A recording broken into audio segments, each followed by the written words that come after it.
Сегодня мы с вами сделаем вот такую замечательную нежную снежинку. Такую снежинку можно использовать как игрушку на елку, так и для украшения новогоднего подарка. Всего 5 минут и такая красотища готова. Понадобится 4 проволочки длиной 30 сантиметров и 2 пайетки у меня. Складываем проволоку пополам.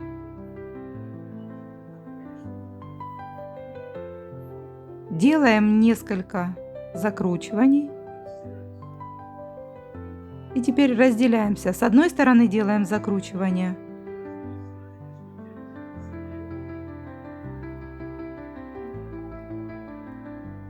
И со второй стороны делаем закручивание. У нас начинает формироваться вот такая вот часть снежинки.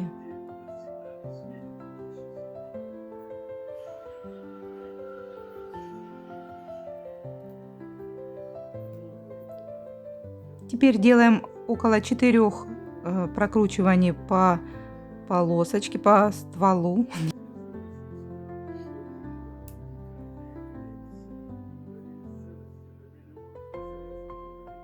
И формируем еще 2 таких вот отросточка.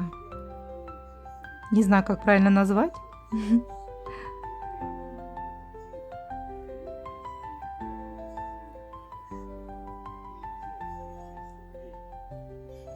Вот так.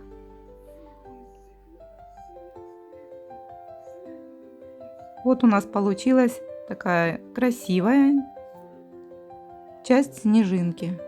Нам нужно таких 6 частей.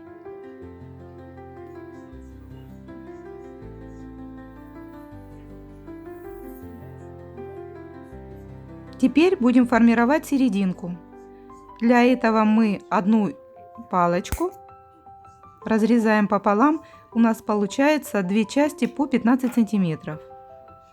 Теперь каждую из них мы закручиваем, формируя такие кружочки.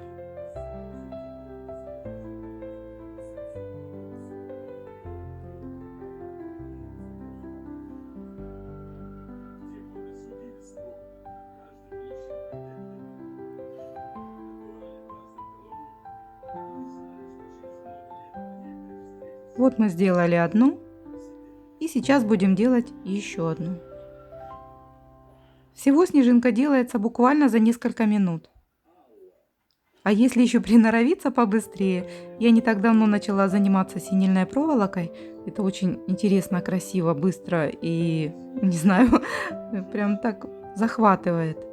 Поэтому будем учиться вместе, если вы останетесь со мной на моем канале. Тут мы прихватываем немного клеем.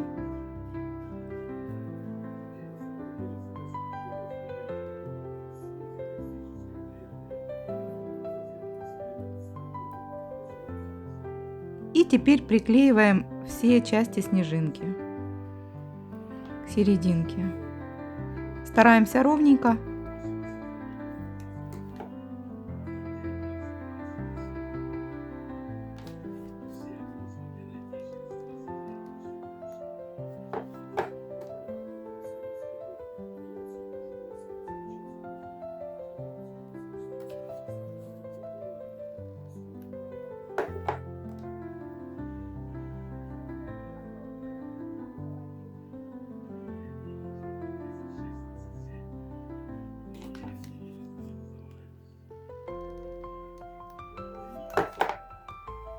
Всего 4 проволочки, у нас получится такая красота.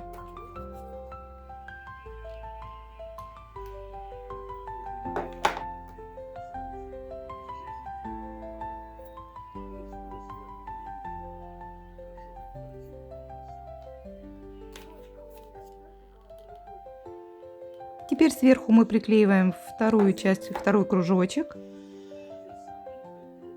И наша снежинка, считай, готова.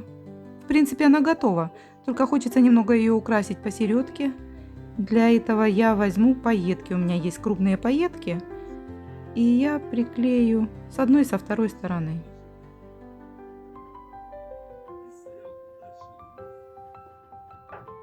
И вот смотрите, что у нас с вами получилось. Вот такая красотища.